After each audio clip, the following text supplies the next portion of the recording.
Imagine a city where the pharaohs of ancient Egypt still whisper their secrets. A place where history isn't just in books, but is carved into every stone and pillar.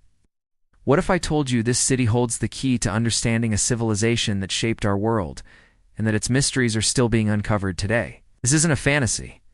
This is Luxor, the world's greatest open-air museum. Join me as we journey back in time to walk in the footsteps of gods and kings and uncover the forgotten stories of ancient Thebes. Are you ready to unlock the secrets of Luxor? Our story begins on the east bank of the Nile, the land of the living. This was the vibrant heart of the ancient city of Thebes, the capital of Egypt during its golden age. And standing at its very center is the magnificent Karnak Temple. This isn't just one temple. It's a sprawling complex of sanctuaries, pylons, and obelisks dedicated to the Theban triad of Amen, Mut, and Khonsu. For over 2,000 years, pharaoh after pharaoh added their own mark, creating a city of temples that defies imagination. As you step through the grand entrance, you're immediately dwarfed by the sheer scale of it all. The air feels different here, thick with the weight of millennia. The Great Hypostyle Hall is a true marvel. 134 colossal columns covered in intricate hieroglyphs rise up towards the sky like a stone forest. Each one tells a story of battles won, gods honored, and a universe brought into balance. Sunlight filters through the gaps, casting dramatic shadows that seem to dance and bring the ancient carvings to life. It's easy to feel small here, to feel like you've stumbled into the realm of giants. Can you imagine the processions, the chanting of priests, the scent of incense filling this sacred space thousands of years ago? It was the center of the universe for the ancient Egyptians. Short journey south from Karnak, connected by the majestic avenue of the Sphinxes, lies Luxor Temple. Like Karnak, which was primarily a place of worship, Luxor Temple was the stage for the most important royal festivals, especially the Opet festival.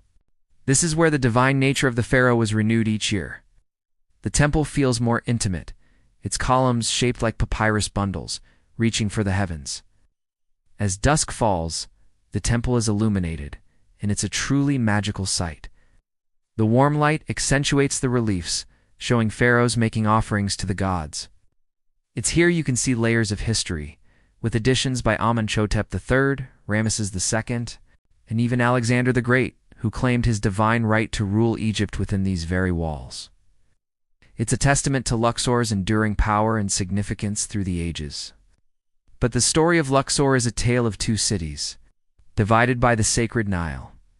If the East Bank was the land of the living, the West Bank was the realm of the dead, the gateway to the afterlife. This is where the sun sets, beginning its nightly journey through the underworld.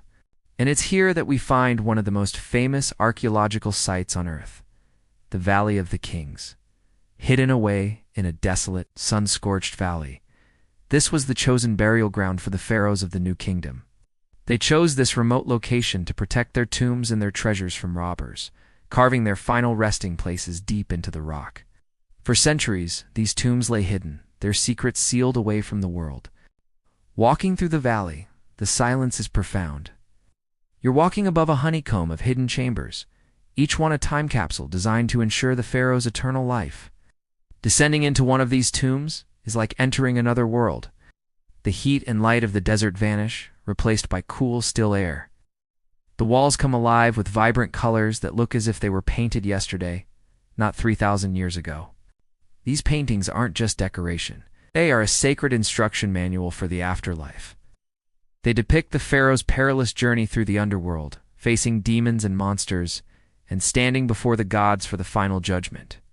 They are spells, prayers, and maps, all intended to guide the soul to paradise. And of course, we cut and talk about the Valley of the Kings without mentioning the discovery that stunned the world, the tomb of Tutankhamun. In 1922, Howard Carter, after years of searching, made a tiny breach in a sealed doorway and peered inside. When asked what he saw, he could only whisper, "Wonderful things." He had found a nearly intact royal tomb, filled with golden shrines, alabaster jars, and the iconic golden death mask. The discovery of King Tut's tomb gave us an unprecedented glimpse into the wealth and beliefs of the pharaohs. It reminds us that beneath the sands of Luxor, there could still be countless stories waiting to be found. What other secrets does this valley hold? Not far from the valley, rising from the desert cliffs, is the breathtaking Temple of Hatshepsut. This is a monument unlike any other in Egypt. Built by one of history's most powerful female rulers, the temple's elegant terraces seem to emerge directly from the rock face. Hatshepsut, who ruled as a pharaoh in her own right, used this temple to cement her legacy and her divine birth.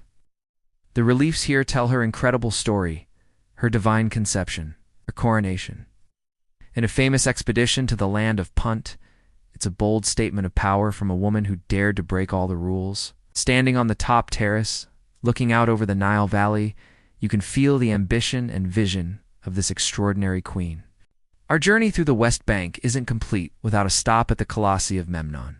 It's these two massive stone statues, seated and gazing out across the fields, are all that remain of the mortuary temple of Amenhotep III. For centuries, they have stood as silent sentinels, weathering floods and the passage of time. Ancient Greeks and Romans flocked to see them, believing that one of the statues sang at dawn. While the singing was likely caused by wind passing through cracks that have since been repaired, the sense of awe they inspire remains.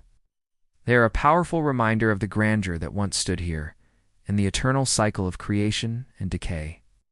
As our time in Luxor comes to an end, we're left with more questions than answers. This city is a living paradox. It's a bustling modern town built upon the foundations of an ancient metropolis. It's a place of vibrant life, dedicated to the memory of the dead. Every corner you turn, every hieroglyph you decipher, reveals another layer of a story that is thousands of years old, yet feels incredibly present. The pharaohs believed that to speak the name of the dead is to make them live again. By walking these ancient paths, by marveling at their temples and tombs, we are doing just that. We are keeping their memory, their beliefs, and their incredible civilization alive. Luxor is not just a destination. It's a journey into the heart of human history and the enduring quest for eternity. The secrets of the pharaohs are still here, waiting for those who are willing to listen. Thank you so much for joining me on this incredible journey through Luxor. If you are as captivated by the magic of ancient Egypt as I am, make sure to hit that like button and subscribe for more adventures into the world's most fascinating places. Let me know in the comments which part of Luxor you'd love to visit the most. Till next time, keep exploring.